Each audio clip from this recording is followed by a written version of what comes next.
Hey, welcome to Hanging Out on Monday nights. We've got Buddy, John, and Jay, and What's myself, and Brian. So I'm going to start with this, and if we need to go any further with things, we were talking about something before the show, we can dive into that as well. But if we go ahead and eat the whole show up with my first topic, then we'll save that topic for another day. I made a post today asking if people could turn their stage persona on and off. Like when you're on stage, you act one way. When you're off stage, maybe you act another way. Or maybe you act the same way on and off stage. How about you, Jay? Are you the same guy on stage as you are off stage? No. I'm very shy. I'm very quiet. Shut up. In real life. I mean, when I would go on stage and introduce myself as Doyle Wolfgang Von Frankenstein, it was more of a persona. I find now, I don't think I'm any different, to be completely blunt. Yeah. Yeah, what you get is what you see, and what you see is what you get. Right.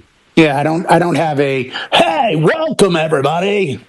You're in the North Shore of Massachusetts. There's no... Those people exist. We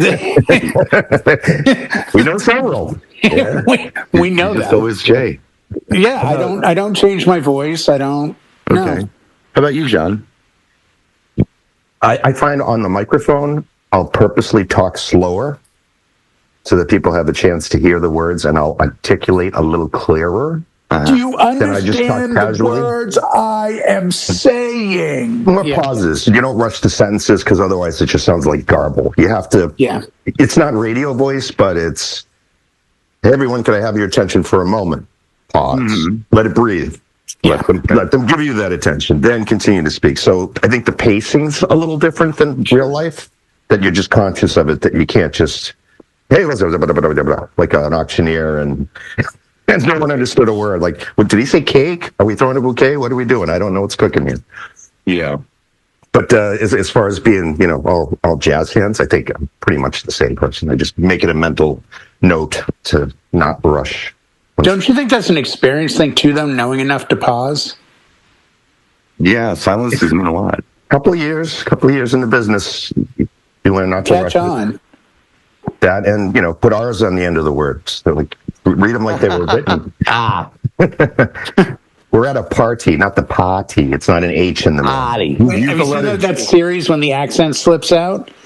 And the guy's talking, he's like, yeah, if you guys want to work it out, you can figure out where to pack. And they're like, oh, pack? Oh, is Mark Wahlberg going to be there? Is the car self-pack? Yeah, they start ragging on him. I've been watching these reaction videos for a long time on YouTube, and it was a couple, man and wife. But I don't know what happened. They separated or something. So now he's got a channel and she's got a channel, and she's doing reaction videos. And they're from Tulsa, Oklahoma, but you'd never know it until she did her channel. Now all of a sudden she's a Southern belle. Oh, yeah. She's not hiding it anymore. Now. Yeah. She's single and comfortable in her own skin. Y'all. We've seen that. Yeah. Who are you? We've seen that. Yeah. Wow. I didn't know you were from the woods of Mississippi. Like, this is my natural accent. Oh, bless your heart. I just never used it before. That's so funny. I didn't notice that before. Well, now that I do Southern cooking with Southern Belle, it's like, okay, cool, I got you. How about you, buddy? Are you a different guy on stage than you are off stage? No, because of the fact that I hate that artificial persona of that people walk up to you and be yourself. When people have the used car, and not to sound bad because I know some people have sold cars, the used car salesman attitude and smile and in the room. I know a few guys who sold cars here. It's artificial, and people can pick up on that. And just being yourself, being honest, and being nice is an important thing. But also understanding, like John pointed out, when to pause, when to say things, so people can follow along clearly, I feel is also very important too. So having that knowledge of how to present something is important.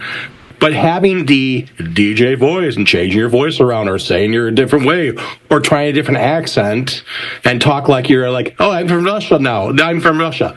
No, we don't want to do that. To me, it's just, it's a bunch of pomp and circumstance. It's not needed for as a DJ.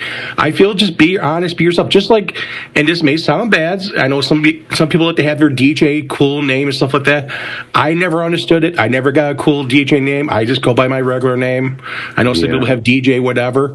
Hey, God bless. But I always felt that was just, again, their alter ego, and I don't have an ego like that, so I'm not worried about it.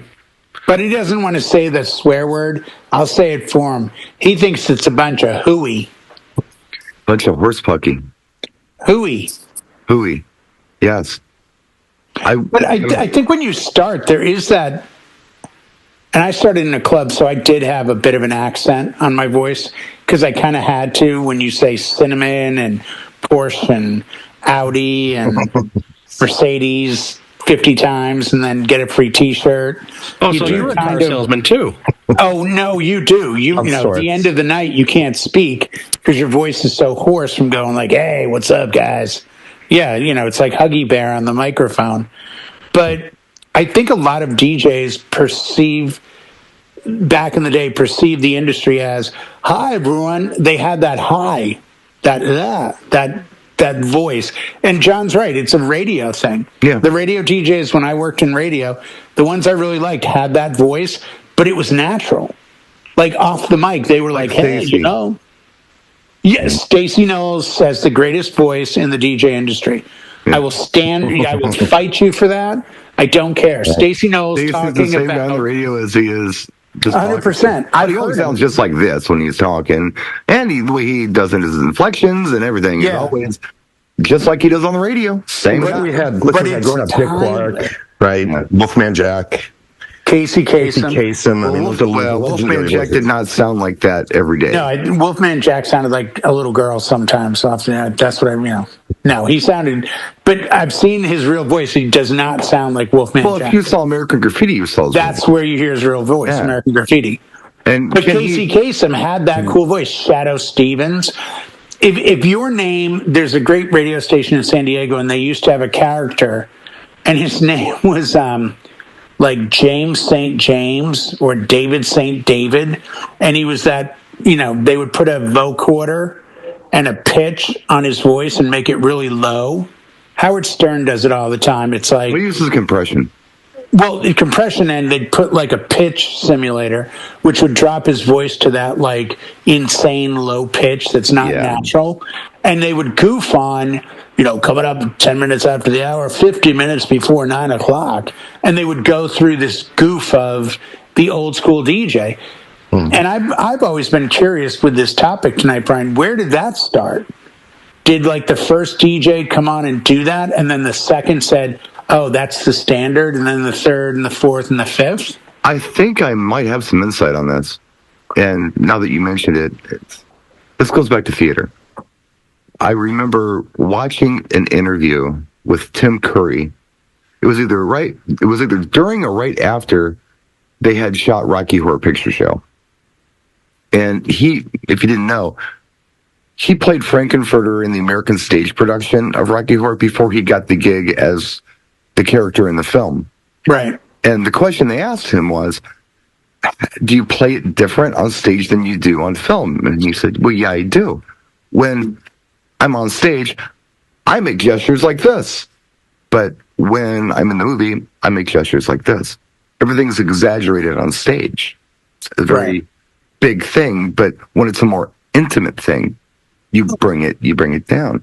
So I think maybe that if you go back to the old radio announcers of the old timey radio days, they were more theatrical. It was a lot of radio plays and things like that where they were exaggerating things. Maybe that's where it came from. Maybe that was kind of the standard radio diction, if you will, or inflection. But and the technology made things sound higher pitch and faster. What was it? Lindenberg? No. Hindenburg.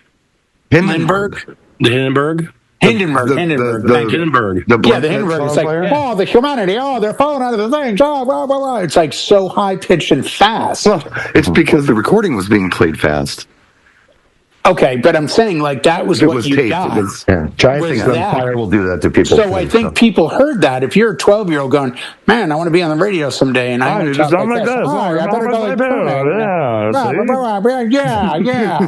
Ladies and gentlemen, the Beatles. I think we all should hire sound guys in front of us, and we start saying things, and the sound guys makes those sounds like they did in the old radio shows. So they have like glass and stuff like horns, right, all the fun stuff right in front of us. The shoes are flopping like a horse or whatever. Yeah. Yeah. Well, two coconut nuts, putting together for making the horse beats. I mean, I'm only speculating, but I mean, Wolfman Jack was very successful. Super successful in doing what he was doing, and it was a character he was playing. Right. I don't necessarily see anything wrong with that, but what he was doing, I would consider. You just got to stick to it. He was more theatrical, but you have to stay in that pocket when that's your voice now. If that's the voice your voice now, whenever you're presenting, whenever you're paid to talk, you sound like that. I did a wedding probably 15, 16 years ago, and the bride said to me, "My dad is gonna want to speak." And I said, "Okay, that's fine." She goes, "He's a DJ." I go, "Oh, cool." And being a mobile wedding DJ, I assumed he was a mobile wedding DJ. And she goes, I go, "Oh, where does he work?" She's like, "He's on," and she named like 2 stations in LA, and he's got a syndicated show that goes all over the country. I go, "What's his name?" And she goes, "Shotgun Tom Kelly." And in the San Diego, Southern California, he's on Sirius today. Yeah. He has a show on Sirius. And he is a famous West Coast DJ, like way, way up there. Right. And he walked in, and he always wears this like kind of Ranger's hat, and he didn't have the hat on, but he walks in, and I'm like, "Hey," he's like, "Are you the DJ?" I said, "I am." He goes, "I'm Shotgun Tom Kelly." And it was the fact that he introduced himself by his radio name. He didn't say, "I'm Tom. I'm, Alyssa's dad." And I'm shocked. I said, "Yeah, it's a real honor to meet you." He goes, I'll never forget this. He reached over and he picks up the SM58 wireless and he goes, "Do you mind if I do some of the announcing?" I said, "Why don't you do as much as you'd like?" Right. Go ahead. I was not heard on the microphone once that evening because, again, he had a persona. He was very famous at the time, very well known, and he announced everything. He would come to me and say, "What are we doing next, Jay?" I said, "We're going to introduce the wedding party and the bride and groom." "Got it." Are you going to play something as a bumper?" I said, "I'll have something going in the background." "Great. Yeah, I don't want dead air." "Okay." But, again, I saw him on something in the last 2 weeks. It's the same voice he had 15 years ago that he had 20, 30, 40 years ago. Yeah. And I think if you want to have a persona voice, you've got to have it on your voicemail.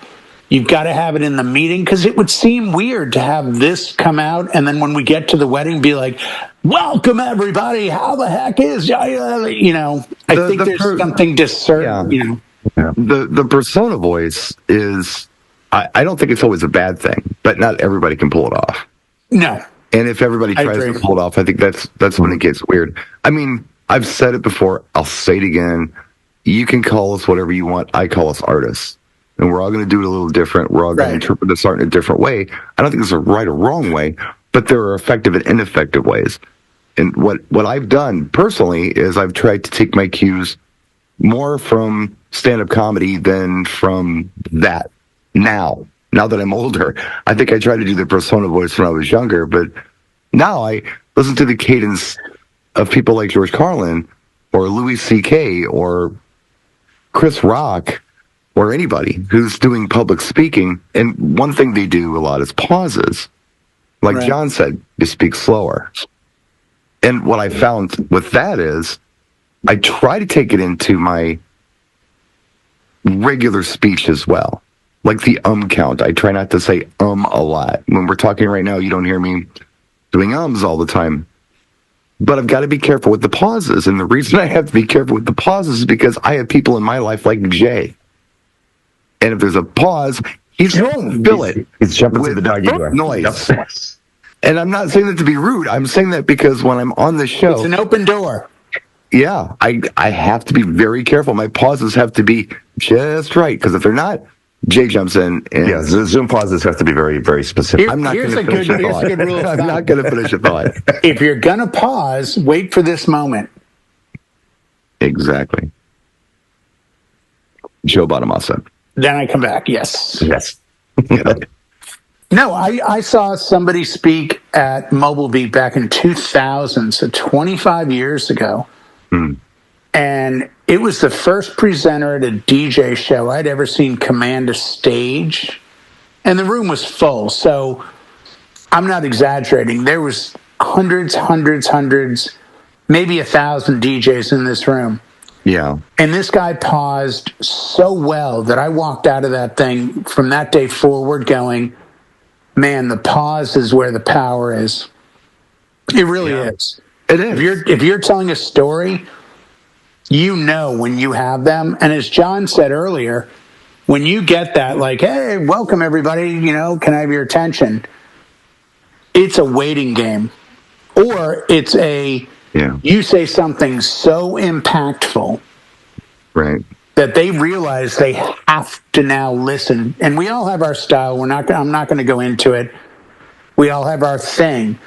But I've learned that my thing is commanding. And part of it is discussions I've even had with Brian about how their perception of who is speaking, they're going back to Jimmy Fallon, Seth Meyers, Johnny Carson, whoever they've seen as a host.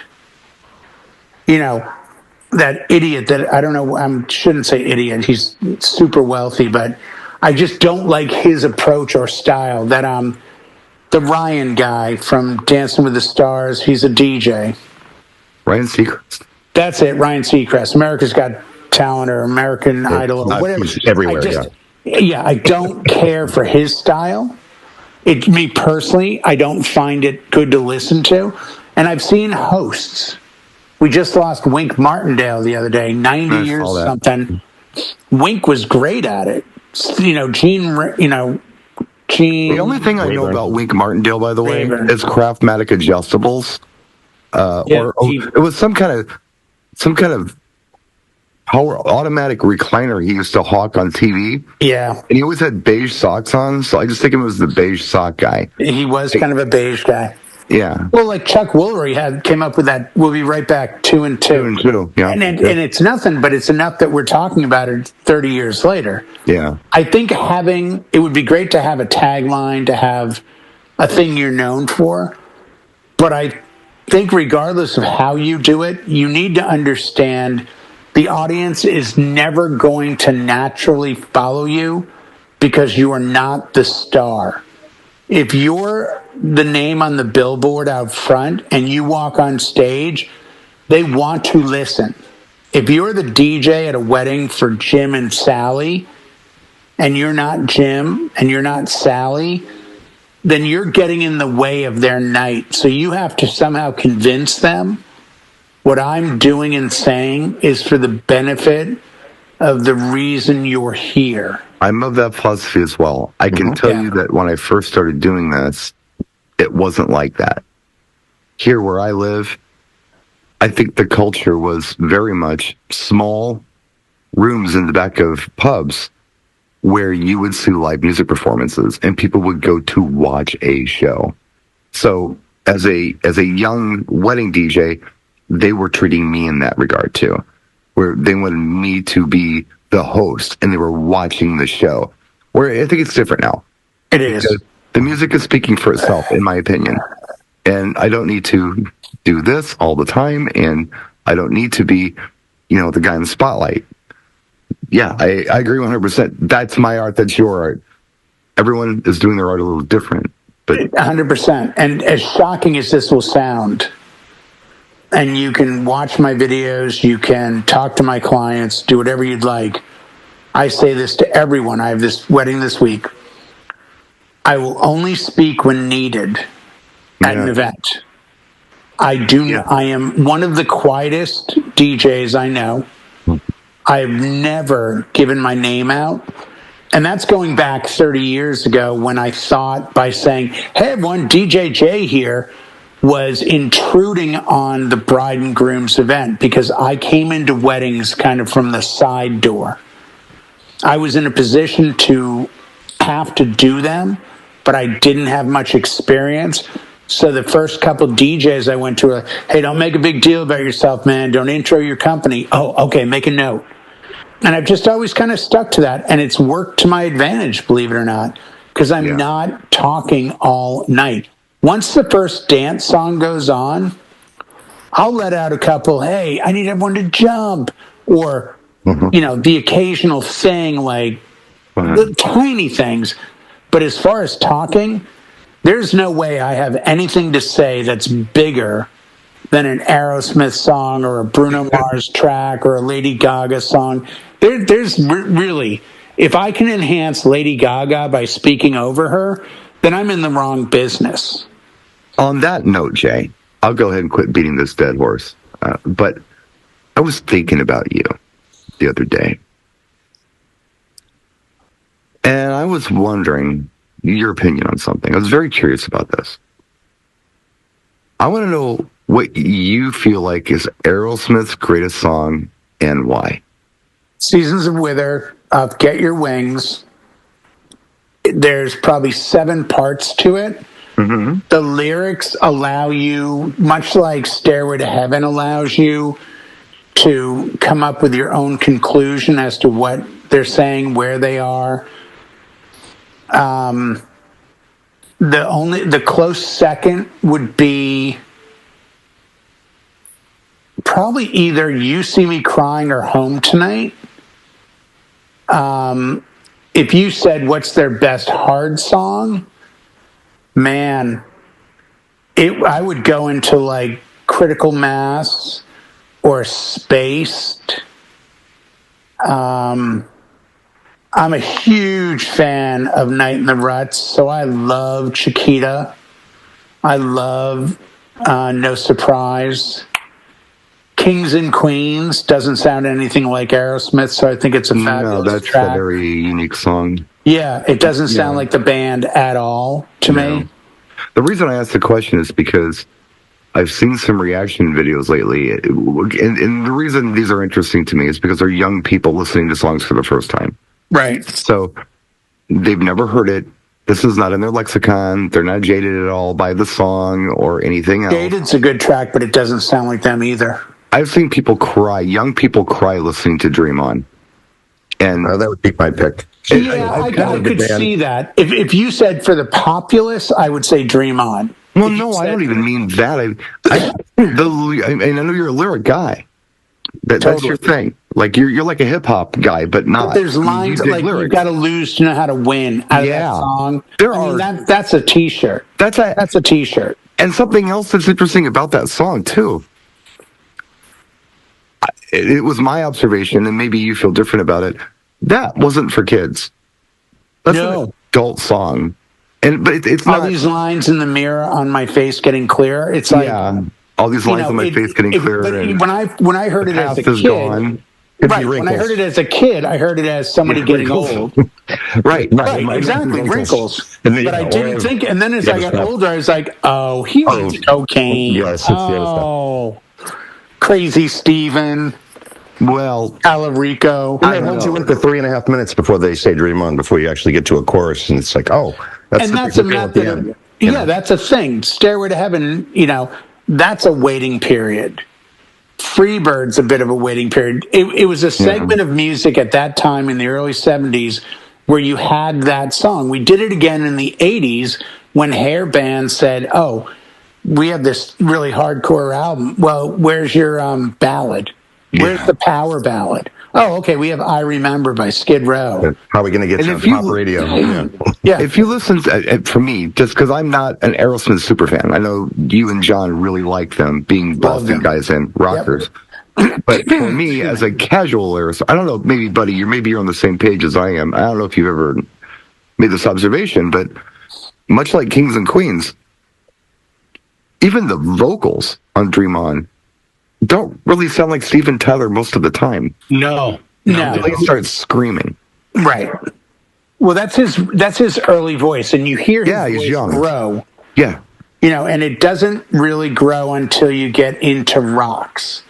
Because I can give you a song off the first 3 albums where he sounds the same. And if you dive into the first album, songs like Walking the Dog, Moving Out, it's like, who's singing? And you realize, that's Steven Tyler.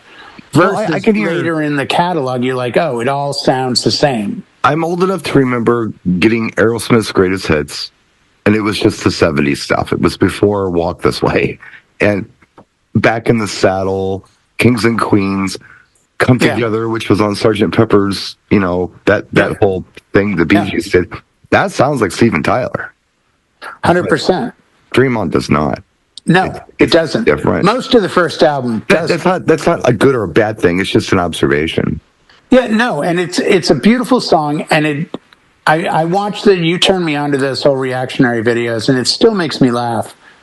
Because I sit there and I go, like, how the hell have you not heard this iconic song? But you have to stop and say to yourself, because that's not their thing. And I think the best example for me personally is when I came running in here last summer with Camplo, Lucchini, and every single DJ in this room was like, that came out in like 95, 94. And I'm like, seriously? It's like, that's been around forever. You didn't know that track? It's like, and I played it last week at an event in front of Hapa. This DJ does the learning coach and how to learn to DJ and all that. And I'm playing it and he goes, do you know where the sample comes from? And I immediately went to the next deck and I said, you mean the Dynasty Adventures in Music Land? This one? He goes, oh, you got that? I said, oh, yeah. I said, when I heard the track, I realized this sounds like a sample. So I Googled, where's the sample from? And then got that too. But it's one of those things where now I kind of have a different view when I see someone go, I've never heard Dream On by Aerosmith. Right. Because you know what? They probably haven't. It wasn't on their radio stations. It wasn't in their stores. Yeah. I mean, this is probably more music show kind of stuff, but I was just thinking about that and just wow. I mean, if you again try to put yourself in their shoes, they're hearing that. And what are they hearing? They grew up with Katy Perry and Miley Cyrus and Bruno Mars and hip hops and Kendrick Lamar and the list goes on and on. Well, and now they're listening to Dream On. Brian, on that, even myself, I didn't really hear Dream On until the 90s. 70s when it came out. What year did it come out? 71. 73. I was 1 year old.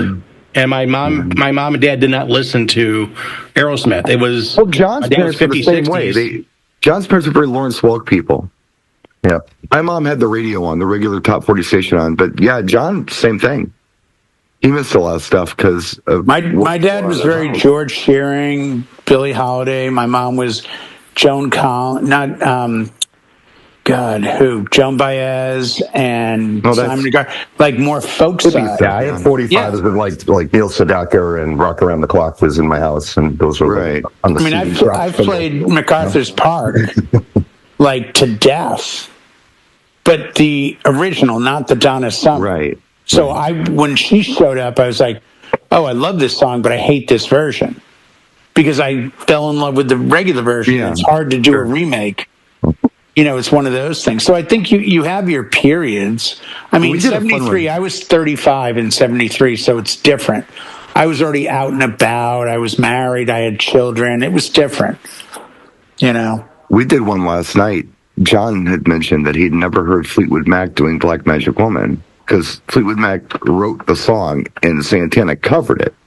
That's the Greeny days with Peter Green. I don't think that even made it to a greatest hits of theirs. I mean, I think they just kind of said it's that's very low key. It's very low key for them. Belongs to you, Carlos. Yeah. But Fleetwood Mac is Latin song. The original is very bluesy. It was interpreted by Carlos Santana, and that's why it sounds Latin to you. But well, I mean, you're younger than I am, Brian, so you wouldn't have seen this effect. I remember when Bob Welch came out with like Ebony Eyes. I was there.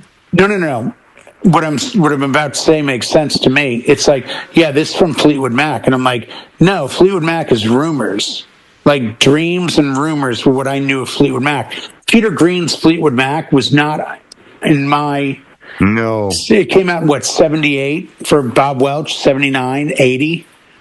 Somewhere. That was 77. Okay, 77. You did it around the same time they did Rumors. Right. So I'm 13. Well, go back.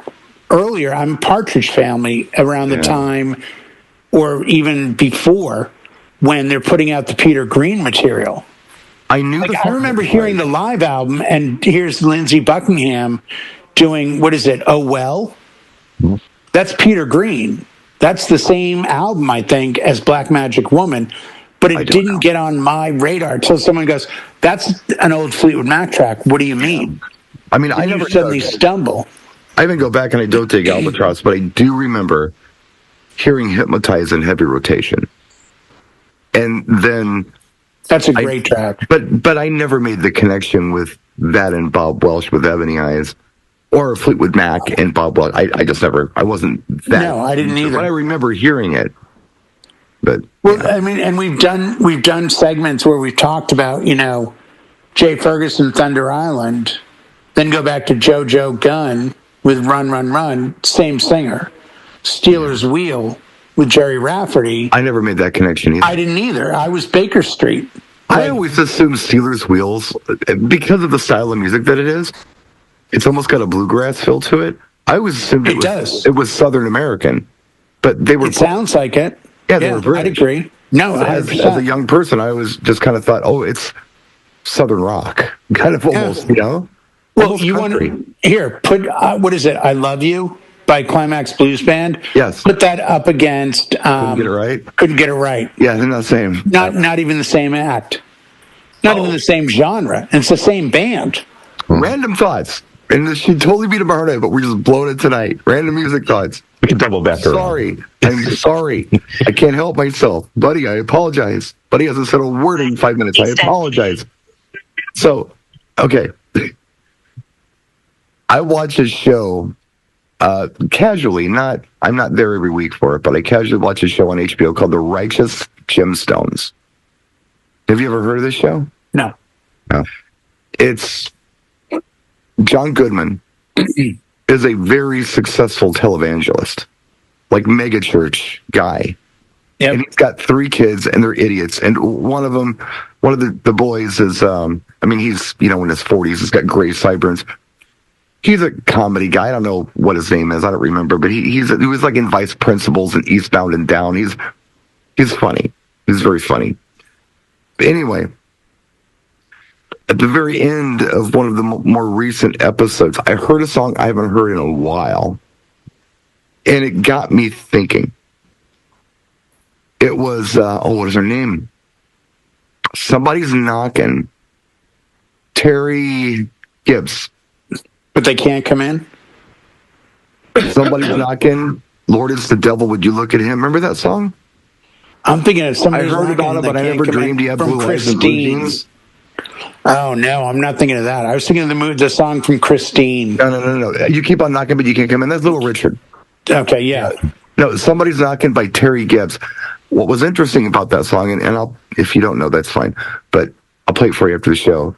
That was at the time, for some reason, that started off as a country song, and then it became a pop song, but I can't hear a damn thing about country in that song. There's nothing about that song that says country to me. What year did it come out? 81? Yeah, but isn't that Eddie Rabbit period, Juice Newton period? It's like that. This is less country than Eddie Rabbit. Okay, because that stuff was like, this It's is country. a cool I'm like, song. this doesn't. No, Johnny Cash and Dolly Parton are country, and like, Juice Newton and A Rabbit are country, and it got even worse. Well, down the road. He doesn't sound like country either. Terry Gibbs was blind, or is blind, and she was a musician, and this was her hit. But I heard it. I'm like, oh, this is a great song for the show. You know, being about televangelists and stuff. Did she tour with Ronnie Millsap? She probably did. Because I could just see that being a good. I'm just saying. Stevie Wonder, I don't know. Stevie Wonder headlined with Ronnie Millsap and Terry Gibbs. All right. And Jeff Healey was the special guest performer on some shows. We went long. I'll put a fork in it. This show is brought to you by DJ Event Planner. Check them out as well as our other sponsors down here in the description of this video. Thank you, DJ Event Planner. Thank you, DJ Event Planner, for being one of our channel